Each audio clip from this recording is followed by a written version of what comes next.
नमस्कार। द नागरिक में आपका स्वागत है। आप कार्यक्रम देख रहे हैं 7 दिन 7 पत्रकार। इसमें हम किसी एक विशेष पत्रकार को लेकर के आते हैं और उनके साथ बात करते हैं देश या राज्य के किसी विशेष मुद्दे पर।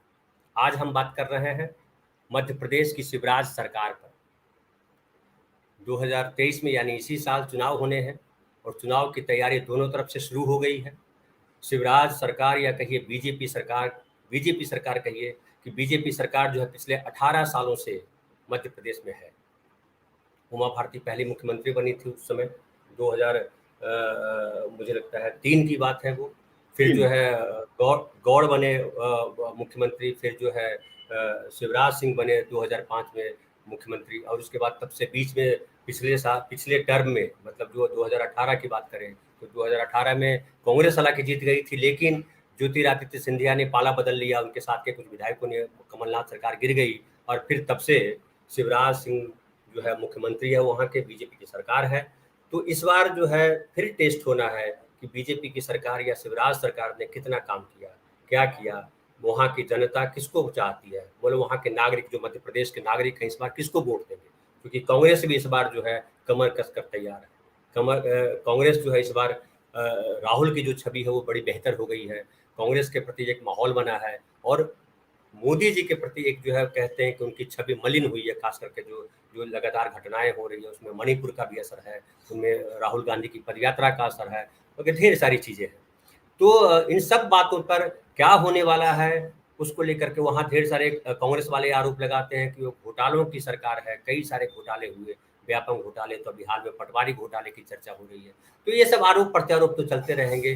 तय करना है आपको जो आप नागरिक हैं, लेकिन वहाँ के एक वरिष्ठ पत्रकार हैं जिनके साथ हम बात कर रहे हैं ताकि आपको एक पत्रकार का नजरिया मिल सके। क्योंकि पत्रकार हम वैसे ही पत्रकारों को चुनते हैं जो निष्पक्ष राय दे सके, अपनी किसी तरफ नहीं हो। क्योंकि हमारा मकसद है कि हम नागरिकों के तरफ हो, सही बात करें और उसको आप जज करें कि हम जो कह रहे हैं वो सही है या नहीं है, और एकदम निष्पक्ष होकर के खड़े होकर के बात करें। निष्पक्ष का मतलब है नागरिकों का पक्ष लेकर, जन सुविधाओं का पक्ष लेकर के। सरकार जो बनाई जाती है, सरकार जो आप चुनते हैं वो अपनी सुविधाओं के लिए चुनते हैं कि आपके शिक्षा, स्वास्थ्य, इंफ्रास्ट्रक्चर, रोजगार, इन सब मुद्दों पर सरकार ने कितना काम किया। हम हालांकि देख रहे हैं कि पिछले 30-35 साल से सरकारें जो है हम भावनाओं पे चुनते हैं कि वो हिंदू राष्ट्र बनेगा या कौन क्या करेगा, मुसलमानों को भगा देंगे या क्या करेंगे।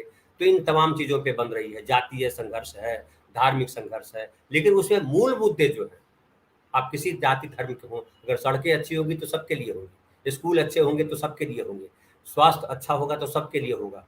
तो ये सारी चीज़ें मूल है जिस पे नागरिकों को काम करना है। और क्योंकि संविधान ने ये अधिकार नागरिकों को दिया है कि आपको कैसा देश बनाना है वो आप तय करेंगे। तो पहले हम मिलवाते हैं आपको जो हमारे साथ पत्रकार हैं, वरिष्ठ पत्रकार हैं। भाई साहब आपका स्वागत है।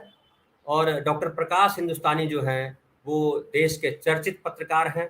वो रहते तो इंदौर में हैं मध्य प्रदेश के, अभी रह रहे हैं इंदौर में, लेकिन इसके पहले उन्होंने नई दुनिया, धर्मयुग, नवभारत टाइम्स, दैनिक भास्कर और सहारा टीवी जैसे अखबारों और चैनलों के लिए काम किया है। उनके वरिष्ठ संपादकीय पदों पर रहे हैं और एक बड़ा लंबा गहरा अनुभव है 40-45 वर्षों का। तो हम उनसे बात करते हैं। भाई साहब, शुरुआत करने से पहले हम एक दो वीडियो दिखा देते हैं जो हमने शिवराज सिंह चौहान जी के ट्विटर हैंडल से लिया है। तो शुरुआत वहीं से करते हैं, फिर हम आगे बात करते हैं। जी सच में बेटा बेटियों,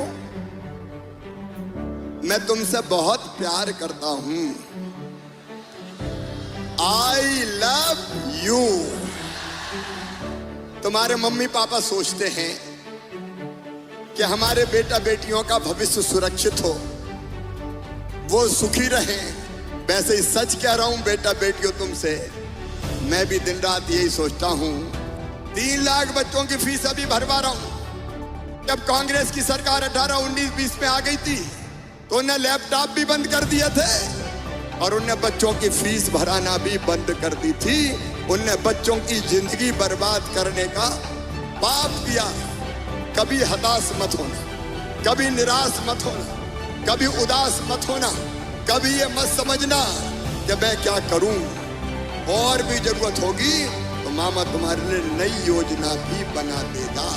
जितने टॉपर बच्चे हैं उन सबको भी स्कूटी दी जाएगी ताकि वो भी प्रोत्साहित हो सके।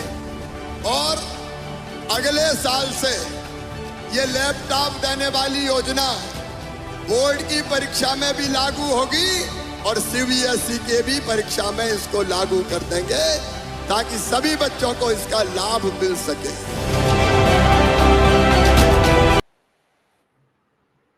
तो एक और वीडियो है भाई साहब जो किसानों से कुछ कह रहे हैं, वो भी देख लेते हैं, फिर बात करेंगे। याद करो जब कांग्रेस की सरकार थी कितने % ब्याज पर कर्जा मिलता था? अरे भूल जाएगा? 16, मैंने घटा के 18, मैंने घटा के 7 किया, 7 से 5 किया, 5 से 3 किया, 3 से 1 किया और फिर 0% ब्याज पे कर्जा दिया। तो भारतीय जनता पार्टी की सरकार दुनिया में कम मिलता है, कोई बता दो। किसान भाइयों, सिंचाई का पानी उज्जैन जिले वालों को वही बता दो, क्या नर्मदा जी का पानी कांग्रेस ला सकती थी मालवा में? ऐसे नहीं, जोर से बताओ, ला सकती थी क्या? ये तुम्हारा भाई है जो किसानों के दर्द को समझ सकता है। हमने कहा नर्मदा जी का पानी छिपरा में लाएंगे, गंभीर में लाएंगे, पार्वती में लाएंगे, काली सिंध में लाएंगे और उज्जैन जिले के किसानों के खेतों में पहुंचा के हम सत्य श्यामला भूमि को हरी भरी कर देंगे। बदले में लहरी अभी काम कर रहे हैं, पाइपलाइन में पिछले सिंचाई का पानी कौन लाए? कांग्रेस ने कभी नहीं दिया। 7.5 लाख हेक्टेयर में सिंचाई हुई, राजा नवाब अंग्रेज कांग्रेस शक्ति मिला के अकेले भारतीय जनता पार्टी ले गई 47 लाख हेक्टेयर पे और 65 लाख हेक्टेयर में सिंचाई की व्यवस्था करूंगा। किसान भाई और चिंता मत करना, भारतीय जनता पार्टी की सरकार है। अब 2 वीडियो हमारे पास और हैं। एक जो है क्या कह रहे हैं कमलनाथ, और जो आज प्रियंका की जो वहाँ सभा होने वाली है उसको, लेकिन हम वो उसको बाद में दिखाते हैं। पहले शिवराज सिंह पे बात कर लेते हैं कि शिवराज सिंह जो कह रहे हैं भावी की योजनाओं की बात कर रहे हैं और बड़ा उत्साह से कह रहे हैं कि वो जो पिछले 18 सालों में बीजेपी ने जो काम किया, लग रहा है कि उसका जो है कहीं गड़बड़ नहीं कुछ हुआ है और बड़ा एकदम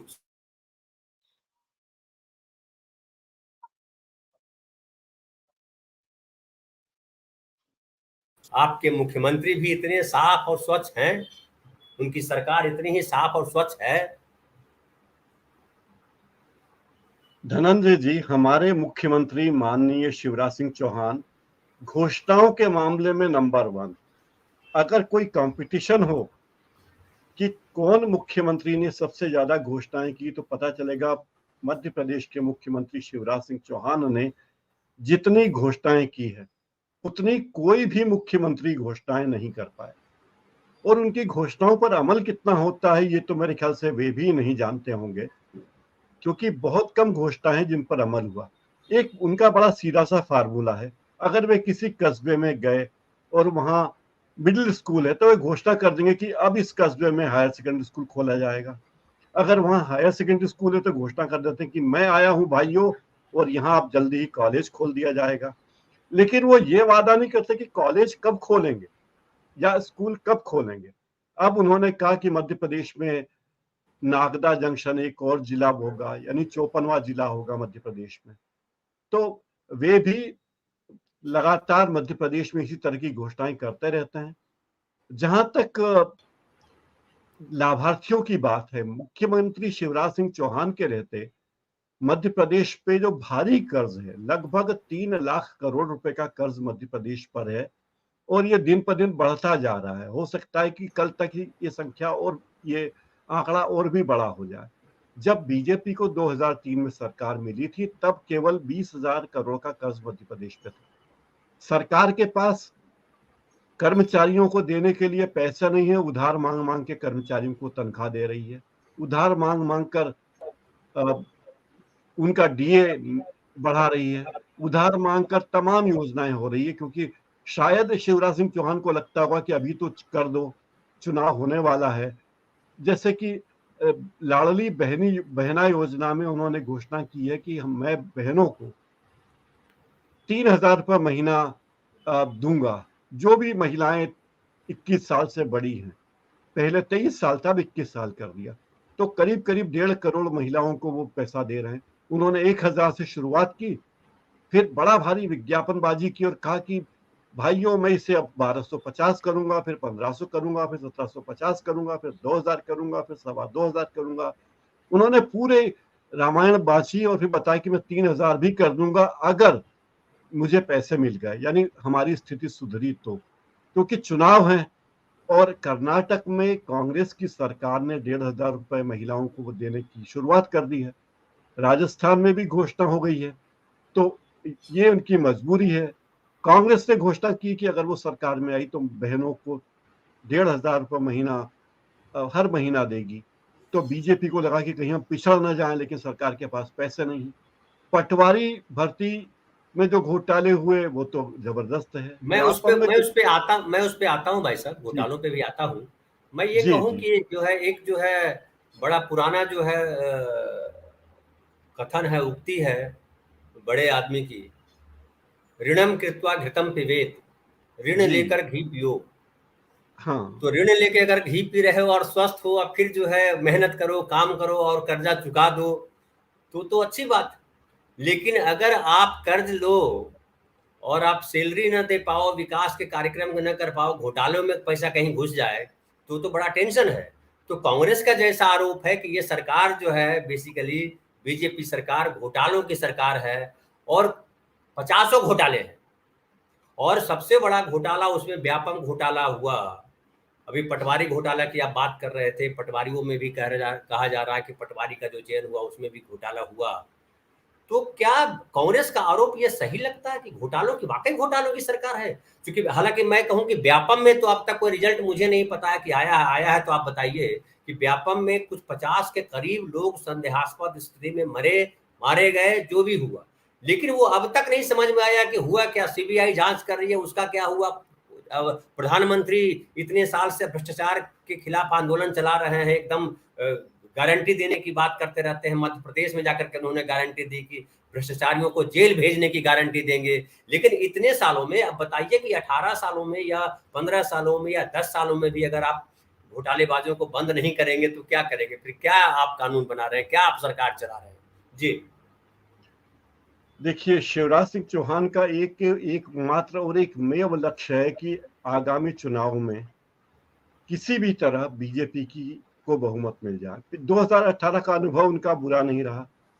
शिवराज सिंह चौहान के नेतृत्व में मध्य प्रदेश में बीजेपी ने चुनाव लड़ा था और बीजेपी को 230 में से 109 सीटें मिली थी। कांग्रेस को मिली थी 114। हालांकि स्पष्ट बहुमत नहीं था कांग्रेस के पास, लेकिन दो विधायक, दो दूसरे दलों के और निर्दलीय विधायकों के समर्थन से कांग्रेस ने सरकार बना ली थी, पर बीजेपी से बड़ी पार्टी थी और 6 विधायक ज्यादा थे। लेकिन फिर जो चमत्कार हुआ, जो कहते हैं कि ईमानदारी की बात करते हैं, तो फिर जो खरीदारी हुई, मोलभाव हुआ और नैतिकता की बात हुई, तो सरकार एकदम बदल गई। अब फिर शिवराज सिंह चौहान बने, क्योंकि बीजेपी के पास कोई दूसरा चेहरा इस तरह का नहीं है जो येड़ा बन के पेड़ा खा सके। बाकी सब बड़े स्मार्ट नेता हैं, ऐसा लगता है मुझे। मराठी में, आप जानते मराठी में जो कहावत है, तो शिवराज सिंह, एक और बात है कि शिवराज सिंह चौहान को कहीं भी बुला लीजिए, उनका भाषण एक ही होता है। वो यही कहते हैं कि भाइयों बहनों, मेरे होते मेरी बहनों को कुछ नहीं होगा, मेरे भांजों भांजियों। और हर जगह उनका एक ही काम है कि एक घोषणा करना। भ्रष्टाचारियों की बात होती है तो कहीं भी किसी भ्रष्टाचारी को सजा मिली नहीं। व्यापम घोटाले में जो लोग पीड़ित थे वे जेल में हैं, पीड़ित जेल में है और घोटाले करने वाले घूम रहे हैं। तो ये चमत्कार मध्य प्रदेश में ही हुआ। फिर हनी ट्रैप वाला मामला हुआ, उसमें भी कौन लोग अंदर हैं, ये भी एक गंभीर बात है। मध्य प्रदेश में डंपर घोटाले से लेकर रेत घोटाले तक इतने घोटाले हैं। और इसी बात को प्रियंका गांधी ने जबलपुर में 12 जून को कहा था कि मध्य प्रदेश में इतने घोटाले हैं, 220 महीने में 225 घोटाले हो गए हैं। तो मध्य प्रदेश की सरकार घोटाले वाली सरकार है। और जिस तरह कर्नाटक में भ्रष्टाचार को मुद्दा बनाकर भी कांग्रेस ने चुनाव लड़ा था, अगर मध्य प्रदेश में भी वही तरीका अपनाती है, जिसकी कोशिश शुरू कर दी है कांग्रेस ने। जी, लेकिन भाई साहब सवाल ये खड़ा होता है, मैं आता हूँ उस पर ही। सवाल ये खड़ा होता है कि जो नागरिकों ने महसूस किया, वो जो आप बता रहे हैं कि आप भी वहाँ के नागरिक हैं, वहाँ के वोटर हैं आप भी, तो वो तो उसने अपना परिणाम दिया था। और जो 2018 में जब चुनाव हुआ था तो कांग्रेस को भले स्पष्ट बहुमत नहीं दिया था, लेकिन बहुमत के करीब ला दिया था और कमलनाथ की सरकार बन गई थी, शिवराज सिंह को हटा दिया था। लेकिन अब जब कांग्रेस ही अपनी पार्टी के लोगों को संभाल के नहीं रख सकी, कमलनाथ जी संभाल नहीं सके सिंधिया जी को, सिंधिया अपने 21-22 विधायकों को लेकर के चले गए, तो इसमें जनता क्या करे, नागरिक क्या करे? ये तो यक्ष प्रश्न है धनंजय जी। सवाल यह है कि कांग्रेस के आंतरिक मतभेद जो रहे, दिग्विजय सिंह को कहा जाता है कि दिग्विजय सिंह के कारण सिंधिया ने बीजेपी में जाना पसंद किया, क्योंकि सिंधिया की कोई बात चलती नहीं थी। यहां तक कि कमलनाथ और दिग्विजय सिंह राहुल गांधी के निर्देशों की भी घोर अवहेलना कर देते थे। जैसे राहुल गांधी की ओर से चिट्ठी आई कि ज्योतिरादित्य सिंधिया को मध्य प्रदेश कांग्रेस का अध्यक्ष बना दिया जाए, लेकिन कमलनाथ ने नहीं बनने दिया। वो चिट्ठी कचरे के डिब्बे में डाल दी और राहुल गांधी कुछ कर नहीं पाए। और इसके बाद जब कांग्रेस टूटी, अब इसके बाद कमलनाथ भले ही कितनी भी बात कहते रहे कि हम ये करेंगे, हम बनेंगे, लेकिन वो वैसा कुछ कर नहीं पाए। दूसरी बात है कि बीजेपी सरकार में इतने भ्रष्टाचार हुए थे 2018 तक कि कांग्रेस के नेता चाहते तो सभी दोषियों को जेल की सलाखों के पीछे भेज देते, लेकिन कांग्रेस ने ये नहीं भेजा, नहीं काम नहीं किया। शायद ये एक दूसरे की देखभाल करने की बात रही होगी कि अभी हम आपको बख्श रहे हैं और हमें आप बख्श देना सरकार आने के बाद। तो लगता है कि ऐसा ही कुछ हो रहा है धनंजय जी। भाई साहब, जो आप कह रहे हैं उसमें दो बातें दिख रही है। वो चाहे सिंधिया की बात आपने की और राहुल गांधी की अवहेलना की बात की, कमलनाथ जी ने सत्ता में आने के बाद ये नहीं किया। दोनों पहलू में, एक तो धोखा दिया सिंधिया ने कि सिंधिया कांग्रेस की सरकार थी, राहुल गांधी की भी बात आप कह रहे हैं नहीं चल रही थी, तो वो आंतरिक लड़ाई थी, कांग्रेस की आंतरिक लड़ाई को कैसे सॉल्व किया जाता और सरकार रहती और क्या होता, उस पर एक प्रयास होता। लेकिन उन्होंने, जनता ने उनको, जो नागरिकों ने वोट दिया था उनको, सिंधिया को, वो कांग्रेस के नेता के तौर पे दिया था। और उस सरकार तोड़ करके आप जो है सरकार तोड़ देते, गिरा देते, आप कहीं नहीं जाते, आप बोलते कि नहीं मैं इस सरकार का समर्थन में नहीं हूं, सिंधिया ये कमलनाथ सही काम नहीं कर रहे हैं, अगर ऐसा कहते। लेकिन आपने क्या किया कि आप जो है पार्टी भी तोड़ दी, नेताओं को लेकर के उधर चले गए और खुद चले गए वहां। तो एक तो सिंधिया पे लगता है नागरिकों का ये धोखा करने का आरोप ये लगता है। दूसरी बात जो आपने कमलनाथ वाली बात कही कि कमलनाथ आए सत्ता में और ये घोटालों की बात करके आए और लगा नागरिकों को कि ये सरकार जो है बीजेपी के सरकार के जो नेता हैं उनको जेल जाना चाहिए, भ्रष्टाचार पे सही सही जांच हो और भ्रष्टाचारियों को बंद किया जाना चाहिए, वो कमलनाथ ने नहीं किया, ये भी नागरिकों से धोखा है। तो ये दोनों धोखाओं के बीच में अब नागरिक जो है, अभी जो चुनाव आ रहा है उसमें किसकी तरफ उसका झुकाव दिख रहा है, वो क्या करे नागरिक, क्योंकि नागरिक जिसको चुनते हैं वो धोखेबाज निकल जाते हैं। तो क्या करें, क्या करेंगे आप, किसको वोट देंगे, कैसे वोट देंगे आप? देखिए धनंजय जी, हालांकि जो सर्वे एक आया है, सर्वे में बताया जा रहा है, कोई मध्य प्रदेश लोकपाल मेगा सर्वे किया है और वो कह रहे हैं कि 1,72,500 लोगों का सर्वे किया उन्होंने। वो बता रहे हैं कि बीजेपी 90 से 95 सीट पे आएगी, कांग्रेस 130 से 135 सीटों पे आएगी। तो ये जो सर्वे है वो ये बता रहा है, मतलब ये बता रहा है, अगर हम इसको तात्कालिक तौर पे, हालांकि मैं इन सर्वे में बहुत बिलीव नहीं करता हूँ, लेकिन अगर माने तो ये लग रहा है कि नागरिक फिर से तय कर चुके हैं, क्योंकि पिछली बार उन्होंने वो किया था और शिवराज सरकार को पसंद नहीं किया था, तो दोबारा शायद पसंद नहीं ही करें, ऐसा मुझे लग रहा है। तो आप किस तरह से देख रहे हैं नागरिक ये जो दो धोखे हैं, एक सिंधिया के और एक जो है कमलनाथ के, तो क्या कमलनाथ इससे सबक लेंगे और इस बार वो काम करेंगे या नागरिक जो है फिर धोखा खाएंगे, क्या लग रहा है? नागरिकों ने अपना मन ये बनाया है कि वे उम्मीदवार को देखकर वोट देंगे। उम्मीदवार अगर अच्छा है, उनकी पसंद का है, कर्मठ है, तो वे उसे वोट देंगे बजाय पार्टी पर जाने के। दूसरी बात, कमलनाथ जी का जो विचार है, कमलनाथ जी का रास्ता बहुत साफ है। कांग्रेस में अब कोई अंतर्विरोध नहीं है, कमलनाथ कांग्रेस के एक छत्र नेता हैं मध्य प्रदेश में, और कमलनाथ के चेहरे पर कांग्रेस चुनाव लड़ने वाली, जबकि शिवराज सिंह चौहान के चेहरे पर बीजेपी मध्य प्रदेश में चुनाव नहीं लड़ने वाली। यहाँ चेहरे के नाम पर अभी भी नरेंद्र मोदी ही होंगे। यानी बीजेपी चुनाव लड़ना चाहती है शिवराज सिंह की मदद से, लेकिन ये घोषणा नहीं करना चाहती कि अगर हम जीते, अगर हमें बहुमत मिला तो शिवराज सिंह चौहान ही मुख्यमंत्री होंगे। बीजेपी इसके लिए तैयार नहीं है, और ये कांग्रेस के लिए शायद फायदे की बात भी है कि कांग्रेस पहले से तैयारी कर रही। दूसरी बात यह है, मध्य प्रदेश में बीजेपी इतनी बड़ी पार्टी बन चुकी है, इतने खंडों में बट चुकी है कि अब उसके अपने बहुत सारे अंतर विरोध हैं। धनंजय जी, आप बिल्कुल सही कह रहे हैं, और इसीलिए शायद कि शिवराज सिंह पे अब मोदी जी को भरोसा नहीं है, इसीलिए उन्होंने जो है 4 जो है नेताओं को भेजा है, लगाया है उस पे, उसमें एक सिंधिया भी हैं, लेकिन नरेंद्र सिंह तोमर को स्पेशली जो है भेजा है चुनाव प्रबंधन समिति का संयोजक बना करके, कन्वीनर बना करके, और जो भूपेंद्र यादव हैं उनको भेजा है चुनाव प्रभारी बना करके। मतलब जो वहां पे मध्य प्रदेश की कमान है वो केंद्रीय सरकार के हाथ में है, शिवराज जी के हाथ में है नहीं। एक दूसरी बात जो आपने कहा कि बीजेपी में अंतरकलह है, वो चाहे नरोत्तम मिश्रा जी हो, कैलाश विजयवर्गीय हो, शिवराज सिंह हो,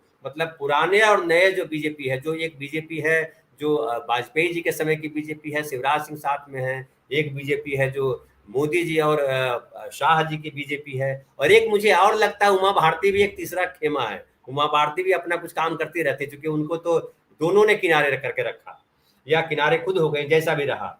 अब जो है बीजेपी तैयारी कर रही है विजय संकल्प यात्रा की, विजय के संकल्प को लेकर के एक यात्रा करने जा रही है, शायद इस महीने के आखिर में तय करे वो, और उसकी तैयारी चल रही है, और उसकी जिम्मेदारी जो है ज्योतिरादित्य सिंधिया और फग्गन सिंह कुलस्ते को दिया है। तो क्या ये लग रहा है कि जैसे मोदी सरकार या जो कहिए जो केंद्रीय नेतृत्व है बीजेपी का, वो बिलीव कर रहा है कि शिवराज सिंह काम नहीं करेंगे, शिवराज सिंह को हटाया जाए और ये हम लाते हैं, तो क्या ये आने के बाद नरेंद्र सिंह तोमर क्या बीजेपी की जो छवि है उसको बेहतर कर पाएंगे? धनंजय जी, जहां तक मैं समझता हूं धनंजय जी, कि ये पूरी व्यवस्था प्रबंधन के लिहाज से की गई है, पार्टी प्रबंधन के लिहाज से ये सब व्यवस्था की गई है।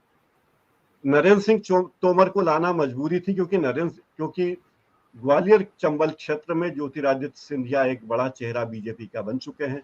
नरेंद्र सिंह तोमर का गुट अपने आप को उपेक्षित न महसूस करे।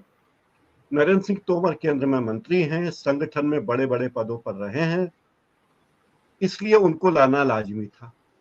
अश्विनी वैष्णव भी सह प्रभारी हैं चुनाव के, यानी बीजेपी किसी एक व्यक्ति पर भरोसा करते ही नहीं है, या बीजेपी केवल 2 लोगों पर 2.5 लोगों पर भरोसा करती है, नरेंद्र मोदी, अमित शाह और नड्डा जी।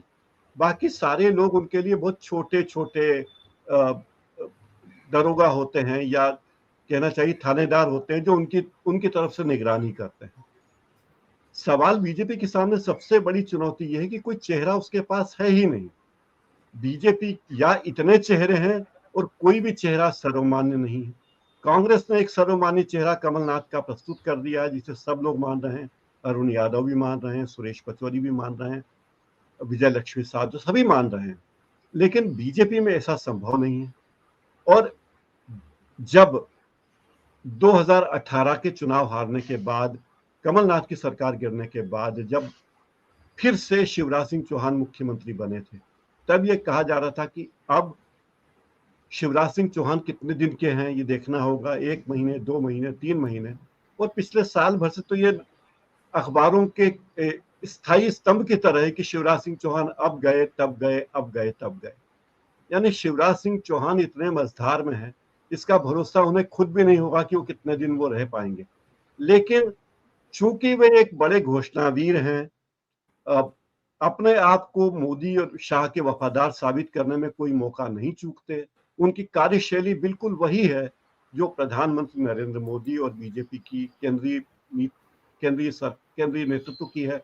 हर चीज इवेंट है, मध्य प्रदेश में हर चीज इवेंट है।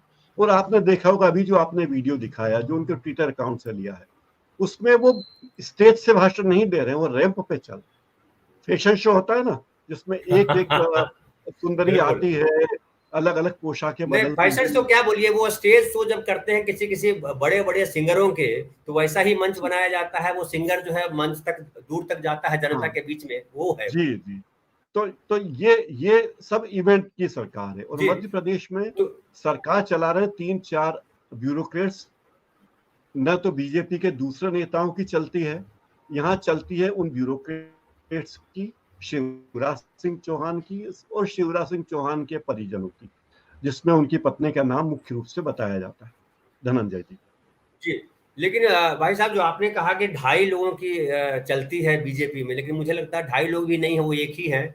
उन्हीं का कुछ, उनकी कुछ शायद, जैसे है ना सूरज में रोशनी है, उसकी रोशनी जो है चांद तक भी जाती है, धरती पर भी आती है, पता नहीं कहाँ कहाँ जितने ग्रह हैं सब पे जाती है। तो सूरज जो है बीजेपी के, वो नरेंद्र मोदी है और उन्हीं के पास रोशनी है, बाकी किसी के पास रोशनी है नहीं, उन्हीं से उधार ली हुई वो रोशनी। रिफ्लेक्ट होके आती है ना, अब जो है चांद से मैं रिफ्लेक्ट कहूँ होके कि रोशनी आती है धनंजय जी।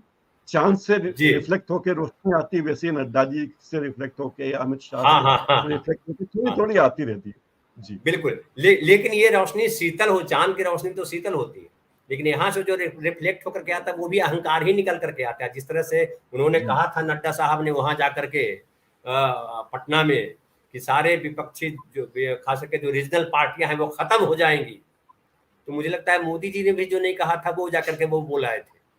और नतीजा हुआ कि आज जो है वो 38-40 पता नहीं कितने दलों के साथ जो है गठबंधन दो करने को दो कम है अभी मजबूर है। भी, दो कम है जी। धनंजय जी, अभी 2 कम पड़ रहे हैं। अच्छा, 2 कम पड़ रहे हैं, अभी और आ जाएँगे। तो जी वो बात है। लेकिन अब मैं बात करूँ कि एक उसके पहले वीडियो दिखा देता हूँ, अब आते हैं इन पे कमलनाथ जी पे। और आज जो है प्रियंका, शायद कांग्रेस की रैली हो रही है वहाँ आपके ग्वालियर। प्रदेश में, ग्वालियर में। और वहाँ वो एक तरह से कहिए कि ये विजय संकल्प यात्रा तो बीजेपी बाद में शुरू करेगी, उसके पहले कांग्रेस ने शंखनाद कर दिया है। तो दोनों वीडियो देख लेते हैं, फिर हम बात करते हैं इस बात पर। जी तस्वीर सबके सामने है।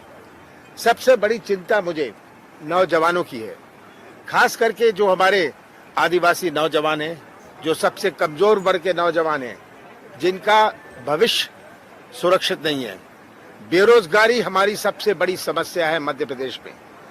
1 करोड़ नौजवान मध्य प्रदेश में बेरोजगार हैं।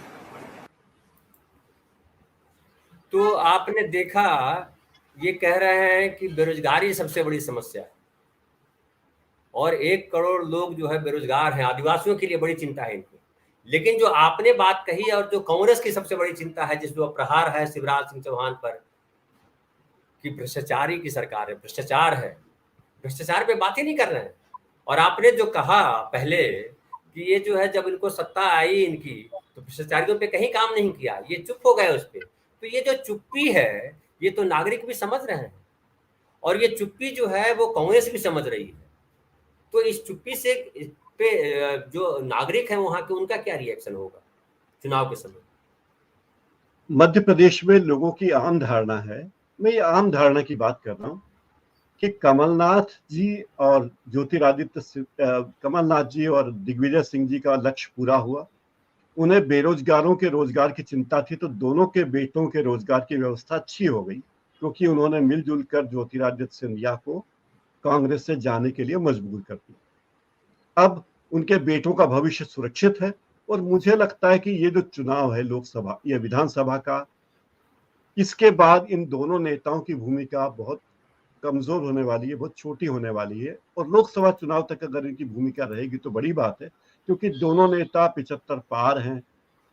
दोनों को लोग देख चुके हैं कि ये किस तरह, और दोनों अपने बेटों को स्थापित करने के लिए बहुत बहुत संघर्ष कर रहे हैं, हर तरीके से कोशिश कर रहे हैं। जब कमलनाथ मंत्री बने थे तो उन्होंने अपने बेटे को बहुत अच्छा ओहदा दिया था, एक ऐसा पद दिया था जिसे उस विभाग को बड़ा कमाऊ विभाग कहा जाता है। तो उनके अब उनको बेरोजगारों की चिंता मेरे ख्याल से खत्म हो गई है। लेकिन कमलनाथ जी की मुख्य चिंता फिलहाल ये है कि कैसे भी करके शिवराज सिंह चौहान की सरकार को हटाएं, क्योंकि वे बहुत दूध के जले हैं। और इसीलिए उन्होंने बहुत सुविचारित तरीके से अपना काम शुरू किया है। कहते हैं कि 6 महीने पहले ही कांग्रेस ने अपने उम्मीदवारों को टिकट दे दिए हैं, लेकिन उनकी घोषणा नहीं की। उम्मीदवारों को बुला के बता दिया कि हम आपको टिकट देने वाले हैं, आप जुट जाइए प्रचार में, मेहनत में। और चुनाव के पहले, ठीक 1 महीने पहले हम आपके नाम की घोषणा करेंगे ताकि आपको पर्याप्त समय मिले, आप उसके लिए पैसा इकट्ठा कर लीजिए, संसाधन इकट्ठे कर लीजिए, कार्यकर्ताओं को सक्रिय कर लीजिए। तो वो इस पे लगे हुए। तो यहाँ कांग्रेस को एक बढ़त मिलती दिखती। कांग्रेस पहले से प्रोएक्टिव है चुनाव के लिहाज से। दूसरी बात ये कि जो युवाओं में बेरोजगारी की बात है, मध्य प्रदेश में चरम पर है, दुर्घटनाएं चरम पर हैं, सारा पैसा सरकार का इवेंट में और विज्ञापनों में खर्च हो रहा है, लोगों के हाथ में कुछ आ नहीं रहा है। व्यापारी वर्ग, मैं इंदौर में हूँ जो मिनी मुंबई कहा जाता है, यहाँ का व्यापारी वर्ग सरकार के दबाव में परेशान है। आए दिन नेता मध्य प्रदेश में आते हैं और उद्योगों को, उद्योगपतियों को, व्यवसायियों को टारगेट दे दिए जाते हैं कि आपको इतनी बसें सभा स्थल पे पहुंचानी है। अगर छिंदवाड़ा में अमित शाह की सभा है तो झाबुआ से बसें जाएगी, उन बसों में लोग भर के आएंगे, उन लोगों को लाने की जिम्मेदारी, बसों में उनके खाने पीने की जिम्मेदारी और वापस घर तक पहुंचाने की जिम्मेदारी आपकी। तो व्यापारी वर्ग बुरी तरह परेशान है, मध्यम वर्गीय के पास आय के कोई स्रोत नहीं है, और लोग इस बात में खुश हैं कि चलो हमें महिलाओं को 1250 रुपए मिले हैं इस बार, आगे और भी बढ़ने की संभावना है। किसी को फ्री में लैपटॉप मिल रहा है।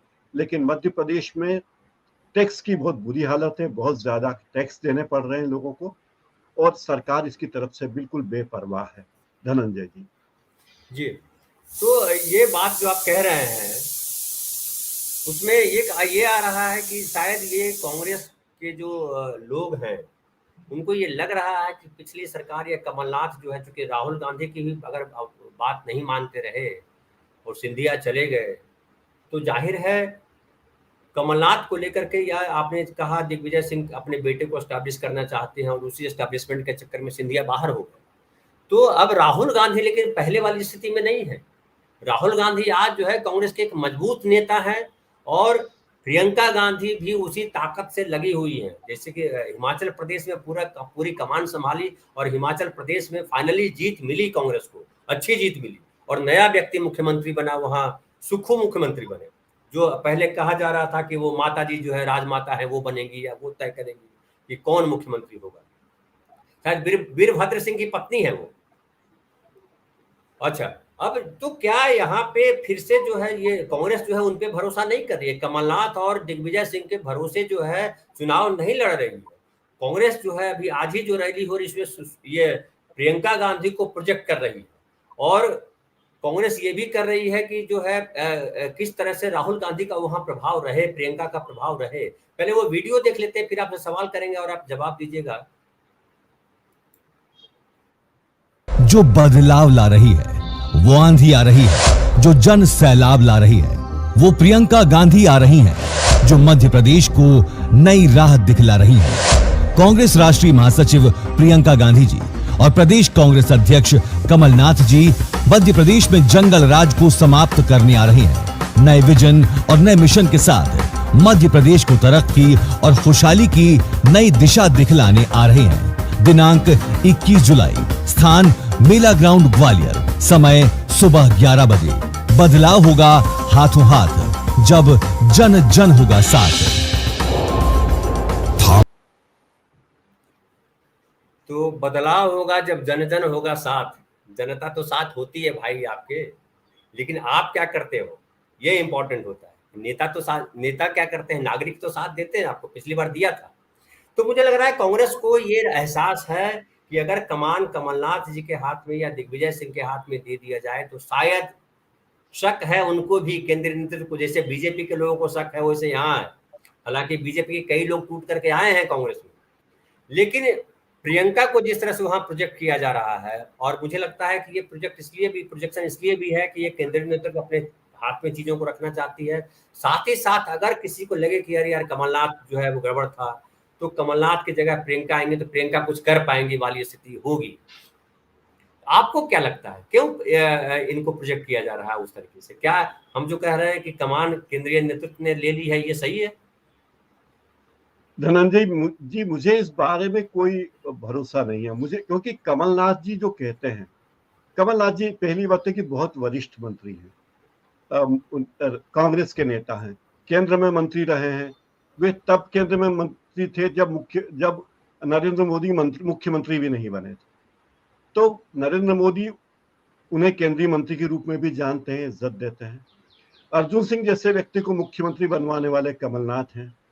कमलनाथ के कहे के अनुसार ही राहुल गांधी और प्रियंका गांधी के कार्यक्रम बनते हैं। अभी जब जबलपुर में शंखनाद 12 जून को शंखनाद किया गया था, बाकायदा शंख बजाए गए थे, हनुमान जी के पुतले बनाए गए थे, हनुमान जी का रूप धर के बहुरूपीय घूम रहे थे। तो कमलनाथ का जो तरीका है, कमलनाथ के ही इशारे पे, कमलनाथ की ही प्लानिंग के अनुसार प्रियंका गांधी काम कर रही हैं। जब कमलनाथ ने चाहा कि राहुल गांधी भारत जोड़ो यात्रा में टंटिया मामा की जन्मस्थली पे तब वे गए। कमलनाथ ने चाहा कि ओंकारेश्वर में, ममलेश्वर में नर्मदा पूजन में भाग लें राहुल गांधी, तो राहुल गांधी और प्रियंका दोनों ने भाग लिया।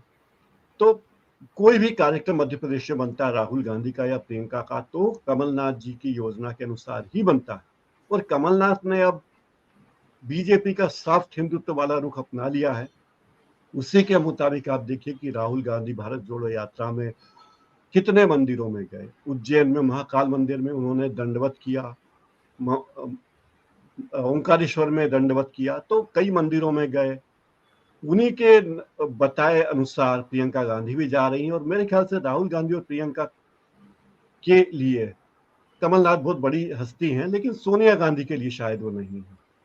तो ये दोनों नेता कांग्रेस के दिग्गज नेता हैं और इन्हें भी अपनी क्षमता का पता है, लोगों को भी इनकी क्षमता का पता है।